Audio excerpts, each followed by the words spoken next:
প্রথমবারের মতো খেলাপি ঋণ ৫ লাখ কোটি টাকা ছাড়ালো। শেখ মুজিব ফ্যাসিজমের মূল হোতা মির্জা ফখরুল। জুলাই সনদের খসড়া গ্রহণ করবে না এনসিপি। ২১শে পদকের জন্য মনোনয়ন আহ্বান। ৩১ আগস্ট চূড়ান্ত ভোটার তালিকা প্রকাশ করবে ইসি। দর্শক, গ্রামের কাগজের সকালের খবরে আপনাকে স্বাগত। শুনছিলেন প্রধান প্রধান শিরোনাম, এছাড়াও রয়েছে রাশিফল। এবার চলুন যাওয়া যাক মূল আয়োজনে। দেশের ব্যাংক খাতে খেলাপি ঋণ ভয়াবহ রূপ নিয়েছে। ইতিহাসে প্রথমবারের মতো এই ঋণের পরিমাণ ৫ লাখ কোটি টাকা অতিক্রম করেছে। বাংলাদেশ ব্যাংকের প্রাথমিক হিসাব অনুযায়ী ২০২৫ সালের জুন শেষে ব্যাংকিং খাতের মোট খেলাপি ঋণ দাঁড়িয়েছে ৫,৩০,৪২৮ কোটি টাকা, যা মোট বিতরণকৃত ঋণের প্রায় ৩০%।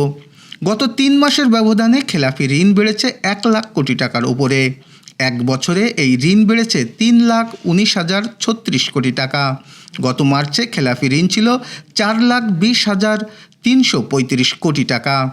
গত বছরের জুনে ছিল ২,১১,৩৯২ কোটি টাকা। এক বছরের ব্যবধানে খেলাপি ঋণ বেড়েছে ১৫০.৯১%। এমনকি চলতি বছরের জানুয়ারি থেকে জুন সময়কালেও ঋণ বেড়েছে ১,৮৪,৬৩৩ কোটি টাকা, যা ৫৩%। বাংলাদেশ ব্যাংকের কর্মকর্তারা জানিয়েছেন, অতীতে বড় ঋণ গ্রহীতারা নীতিগত ছাড়ের সুযোগ নিয়ে পুরনো ঋণ নিয়মিত দেখিয়ে আবার নতুন নামে ঋণ নিতেন। এতে প্রকৃত ঋণ চিত্র আড়াল থাকত। তবে সরকার পরিবর্তনের পর মার্চ থেকে নতুন নিয়মে নির্ধারিত সময় পেরোলেই ঋণকে মেয়াদোত্তীর্ণ ঘোষণা করা হচ্ছে। এতে প্রকৃত খেলাফি চিত্র প্রকাশ পাচ্ছে।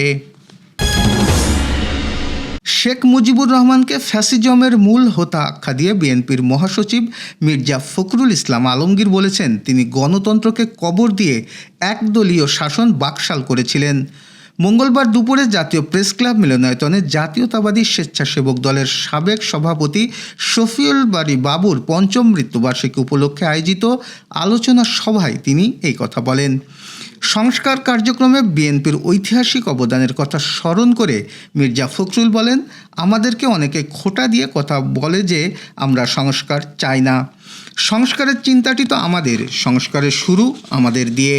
১৯৭৫ সালের আগে শেখ মুজিবুর রহমান, যিনি ফ্যাসিজমের মূল হোতা, তিনি গণতন্ত্রকে কবর দিয়ে একদলীয় শাসন বাকশাল করেছিলেন। সেই বাকশাল থেকে ফিরিয়ে বহুদলীয় গণতন্ত্র নিয়ে এসে মাল্টি পার্টি সিস্টেমের যে গণতান্ত্রিক ব্যবস্থা চালু করলেন কে? আমাদের দলের প্রতিষ্ঠাতা জিয়াউর রহমান। জাতীয় নাগরিক পার্টি এনসিপির যুগ্ম আহ্বায়ক জাভেদ রাসিন বলেছেন, কমিশন, জাতীয় ঐকমত্য কমিশন ৬টি সিদ্ধান্ত গ্রহণের পদ্ধতির কথা বললেও তা নিয়ে আলোচনা না করেই হঠাৎ করে জুলাই সনদের খসড়া প্রকাশ করেছে, যা সঠিক কাজ নয়। এর তীব্র বিরোধিতা করছি। সনদ বাস্তবায়ন পদ্ধতি নিয়ে আলোচনা হয়নি, অথচ তারা খসড়া প্রকাশ করেছে, এটা আমরা গ্রহণ করতে পারি না। মঙ্গলবার ফরেন সার্ভিস একাডেমিতে জাতীয় ঐকমত্য কমিশনের দ্বিতীয় ধাপের ২১তম দিনের সংলাপ বিরতিতে তিনি এইসব কথা বলেন। তিনি বলেন, আমরা স্পষ্টভাবে বলেছি, যেসব বিষয়ে ঐকমত্য হয়েছে নির্বাচনের আগে সেইগুলোর আইনগত ভিত্তি পেতে হবে এবং সেই ভিত্তিতেই পরবর্তী সংসদ নির্বাচন হতে হবে। তিনি আরও বলেন, আমরা এই প্রস্তাবে একমত হয়েছি। আমাদের সঙ্গে প্রায় সব রাজনৈতিক দল একমত হয়েছে, কেবল বিএনপি ও কিছু সহযোগী দল ছাড়া। আগামী ২০২৬ সালের ২১শে পদক দেওয়ার জন্য মনোনয়ন প্রস্তাব আহ্বান করেছে সরকার। চলতি বছরের ৩০ অক্টোবরের মধ্যে সরকারের সব মন্ত্রণালয়, বিভাগ, সংস্কৃতি মন্ত্রণালয়ের অধীন দপ্তর, সংস্থা, পাবলিক বিশ্ববিদ্যালয়, জেলা প্রশাসক এবং স্বাধীনতা ও ২১শে পদক ভূষিত সুধীজনকে মনোনয়ন প্রস্তাব সংস্কৃতি বিষয়ক মন্ত্রণালয়ে পাঠানোর অনুরোধ জানানো হয়েছে। মঙ্গলবার সরকারি তথ্য বিবরণীতে বলা হয়েছে, ভাষা আন্দোলন, শিল্পকলা, সঙ্গীত, নৃত্য, অভিনয়, চারুকলা সহ সকল ক্ষেত্র, মুক্তিযুদ্ধ, সাংবাদিকতা, শিক্ষা, বিজ্ঞান ও প্রযুক্তি, অর্থনীতি, সমাজসেবা, রাজনীতি, ভাষা ও সাহিত্য এবং সরকার নির্ধারিত অন্য যে কোনো ক্ষেত্রে প্রশংসনীয় গৌরবোজ্জ্বল অবদানের স্বীকৃতিস্বরূপ ব্যক্তি, জীবিত অথবা মৃত, গোষ্ঠী, প্রতিষ্ঠান এবং সংস্থাকে এই পদক প্রদান করা হবে। এ সংক্রান্ত সব তথ্য এবং নীতিমালা এবং মনোনয়ন প্রস্তাবের ফর্ম সংস্কৃতি বিষয়ক মন্ত্রণালয়ের ওয়েবসাইটে এবং তথ্য সম্প্রচার মন্ত্রণালয়ের ওয়েবসাইটে পাওয়া যাবে। ত্রয়োদশ জাতীয় সংসদ নির্বাচন সামনে রেখে আগামী 10 আগস্ট খসড়া ভোটার তালিকা প্রকাশ করবে নির্বাচন কমিশন ইসি। পরে 21 আগস্ট পর্যন্ত দাবি আপত্তি নিষ্পত্তি করে আগামী 31 আগস্ট চূড়ান্ত ভোটার তালিকা প্রকাশ করা হবে। মঙ্গলবার বিকেলে এসব তথ্য জানিয়েছেন নির্বাচন কমিশনের সিনিয়র সহকারী সচিব নাসির উদ্দিন। তিনি বলেন, ভোটার তালিকা আইন সংশোধন দেরিতে হওয়ার কারণে কমিশন সিদ্ধান্ত নিয়েছিল যে একটি সম্পূরক ভোটার তালিকা প্রকাশ করবে প্রথমে, কিন্তু তা প্রকাশের আগেই আইন সংশোধন হয়ে আসায় এখন ত্রয়োদশ জাতীয় সংসদ নির্বাচনকে সামনে রেখেই একটি পূর্ণাঙ্গ ভোটার তালিকা প্রকাশের কার্যক্রম হাতে নেওয়া হয়েছে। এ পর্যায়ে জেনে নেব কেমন যাবে আপনার আজকের দিন অর্থাৎ 30 জুলাইয়ের রাশিফল। মেষ রাশির দিনটি মিশ্র সম্ভাবনাময়। প্রতিবেশীদের কারো কাছ থেকে প্রয়োজনীয় সাহায্য পাওয়া সম্ভব হবে। যানবাহন চালনায় মাথা ঠান্ডা রাখুন ও দূরের যাত্রায় সাময়িক বিরতিতে যাওয়া উচিত হবে। বৃষ রাশির প্রেমে নৈরাশ্য থেকে মানসিক চাপ বৃদ্ধি পেতে পারে। প্রতিবেশীর অশান্তির দায় আপনার কাঁধে চাপতে পারে। পাওনা আদায়ে অশান্তি বৃদ্ধি পাবে। মিথুন রাশির শরীরে ব্যথা বেদনা বৃদ্ধি পাবে। কর্মস্থানে সমস্যা দেখা দিতে পারে। অকারণে তর্কে জড়াতে পারেন। অতিরিক্ত কথার জন্য ব্যবসায় অশান্তি হতে পারে। কর্কট রাশি ভ্রমণে গিয়ে শরীর খারাপ হওয়ার আশঙ্কা। প্রেমের প্রতি ঘৃণা জন্মাতে পারে। পড়াশোনা নিয়ে উদ্বেগ খুব বেশি থাকবে এবং তাতে সফল হবেন। বাড়তি ব্যবসার দিক থেকে দিনটি উপযুক্ত।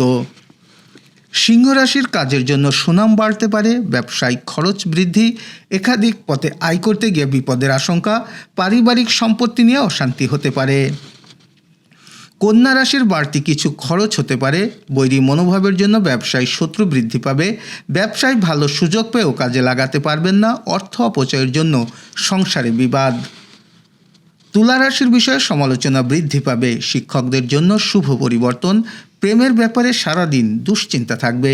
প্রতিবেশীদের সঙ্গে বিবাদে যাবেন না। চাকরির স্থানে কাজের চাপ বাড়তে পারে।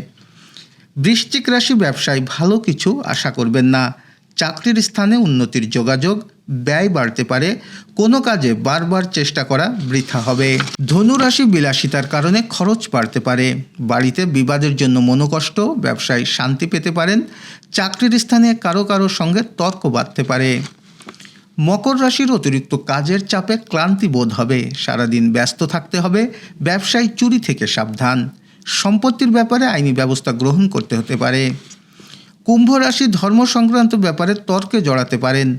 মা বাবার সঙ্গে সামান্য কারণে বিবাদ হতে পারে। ব্যবসায় শুভ যোগাযোগ। দুপুরের পর কিছু পাওনা আদায় হতে পারে। চাকরির ভুল কাজের জন্য অনুশোচনা হতে পারে। মীন রাশির বুদ্ধির ভুলের জন্য মানসিক চাপ বৃদ্ধি। শরীর নিয়ে কষ্ট। বুদ্ধির জোরে শত্রু জয়। ভাই বোনের সম্পত্তি নিয়ে বিবাদ। কোনো কিছু চুরি যেতে পারে। দর্শক, এই ছিল এখনকার আয়োজন। আগামীকাল ঠিক একই সময়ে সকালের খবর ও আপনার রাশিফল দেখতে ও জানতে চোখ রাখুন গ্রামের কাগজের ইউটিউব চ্যানেল ও ফেসবুক পেজে। আর প্রতিদিনের খবরের আপডেট পেতে গ্রামের কাগজের ইউটিউব চ্যানেলে সাবস্ক্রাইব এবং ফেসবুক পেজ ফলো করে রাখতে ভুলবেন না। আমাদের পরবর্তী খবর দেখুন বিকেল 3টায়। শুভ বিদায়।